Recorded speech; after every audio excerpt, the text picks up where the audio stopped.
How did you all get started with your addictions? Or maybe the bigger question is, did all of you try to hide your substance use and abuse from your parents?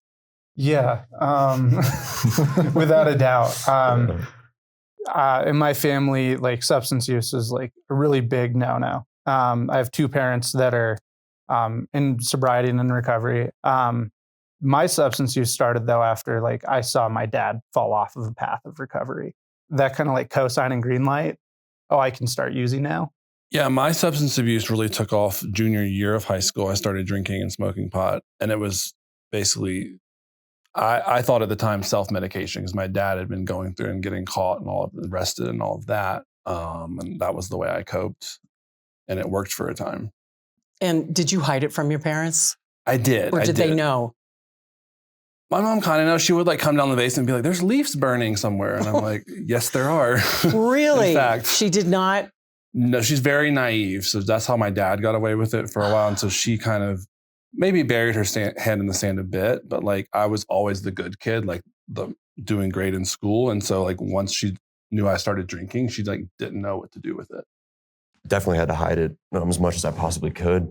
I was able to get away with it because my parents were divorced and my father was still also in active, alcoholism and addiction. So he kind of enabled it in a sense. I mean, I know he didn't support it by any means, but it was very easy to, snoop around, and I didn't have issues with that. But then that slowly like turned into just constantly getting caught by, either of my parents, and eventually just like kind of desensitizing them to it. Did you use drugs in front of your parents?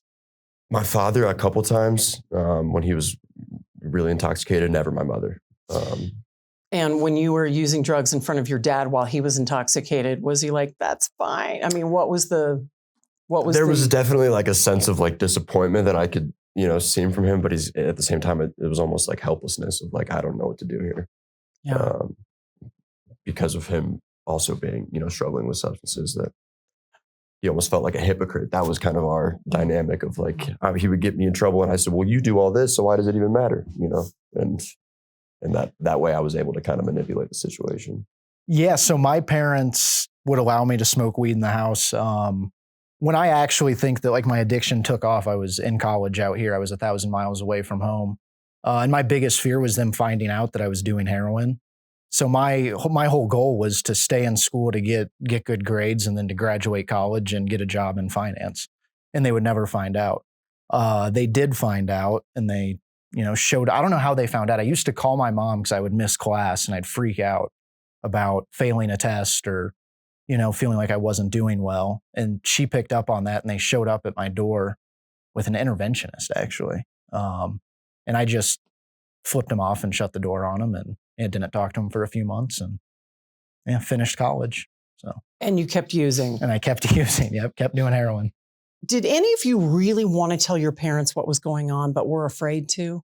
No, I didn't. That was my biggest fear, was telling them and them finding out. I think by the time I wanted to tell my parents, it was already shown to them. My like conscious self never really did. But I had like a tendency of drinking to blackout and like going to their house and kind of talking to them about stuff. You think your mom didn't know? Yeah, no, she definitely had a little bit of like insight there as to what was going on. I was really good at hiding my use, but the results of my use were very apparent from whether it be like just kind of financial problems or like me just like moving places like every month or so. They knew what was going on really well.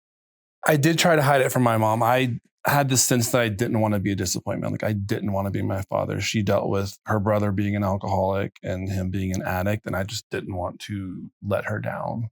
So I tried to hide it. After college, I was running our family's business, and that took a lot of Adderall, more and more and more as it was kept doing better. And I hid it for a long time until I couldn't anymore. I thought I was having heart attacks, and I would call the ambulance on myself, and still that wasn't enough. I was like, I have to work for the family. The business is supporting the entire family. So it just got so bad. And then I was like, Mom, I have to go to treatment.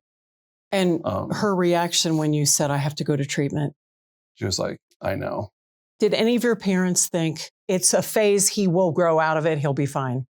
from the get-go, my mother was pretty worried because she knew that this was, I had the gene. Yeah, I think even with my folks who like very much understand this disease, I don't think any parent wants to say like, yeah, my kid's going to have to deal with this for the rest of their life kind of thing. What are the signs, the literal physical signs that parents need to look out for? Yeah, I don't know. In my case, I think it was pretty obvious. Track marks, needles. Sleeping a lot. If you can call it sleeping. Erratic behavior, I guess. I'm a pretty happy guy, and I was pretty angry frequently when I was using. For me, it was definitely weight loss. Like I'd gotten like thin as a rail, and then very much erratic behavior. I think it's always going to depend on like what your loved one's using. I was an uppers guy, so I got really skinny and really manic, really quick. Yeah. I would say constantly being sick or like making excuses to, get out of things. My big thing was benzodiazepines. So I was constantly like either in withdrawal or sleeping all the time and like saying, oh, I'm sick, I can't do, X, Y, or Z.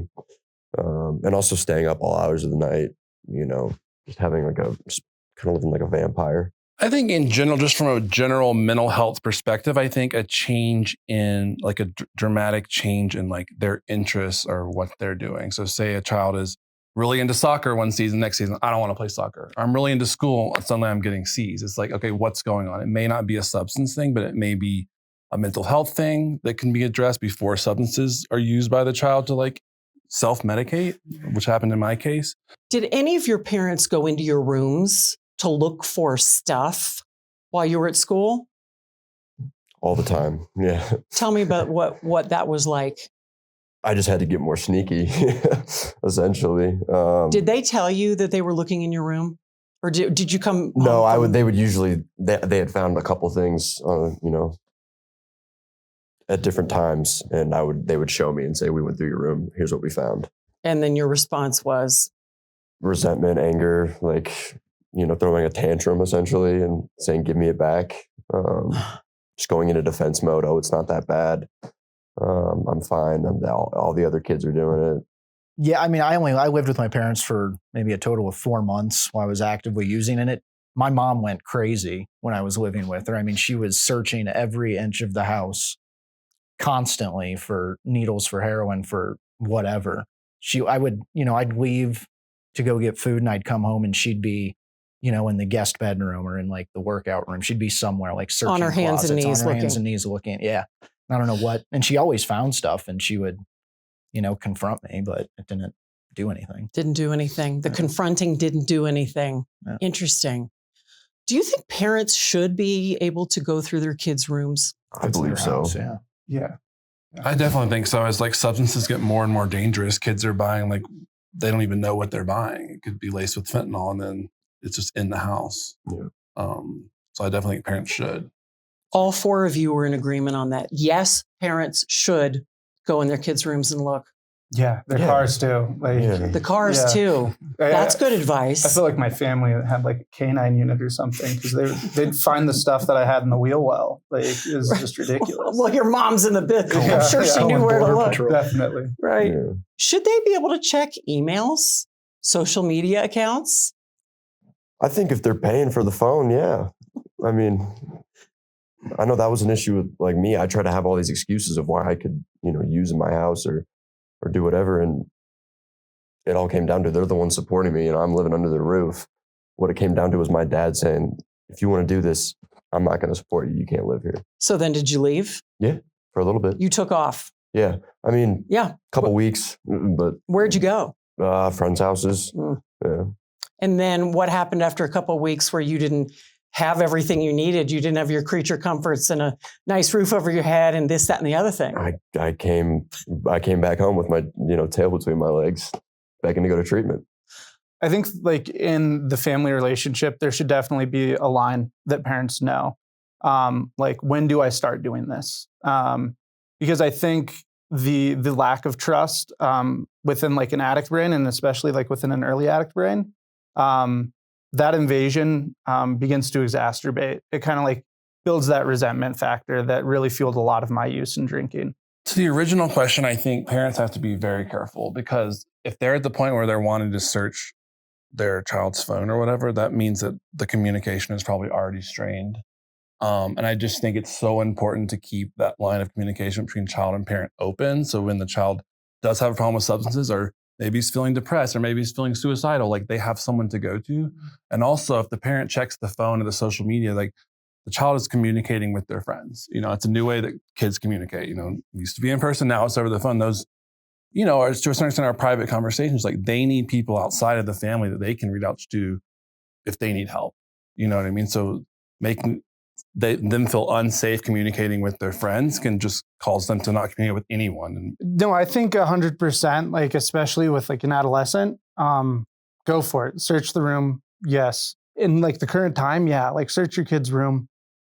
Just because, like, even if they think they're doing Xanax, it's probably not Xanax, it's probably fentanyl, and it will probably kill them. And it's just like kind of a terrifying aspect of it. If you have like any suspicion, I'd say search and say why you did it and let them know that you did it. I would not ever search someone's things and just have it as like a siloed action that you've done, because you're just being sneaky and clear as kind. So I searched your room because of this and this thought that I had, or this feeling that I had, and not because I don't trust you, but because I care about you. And being really clear about like the exact intention behind that action, I think, is as important as having the action itself. Clear is kind. Being clear with your kid is being kind to your kid. Yeah.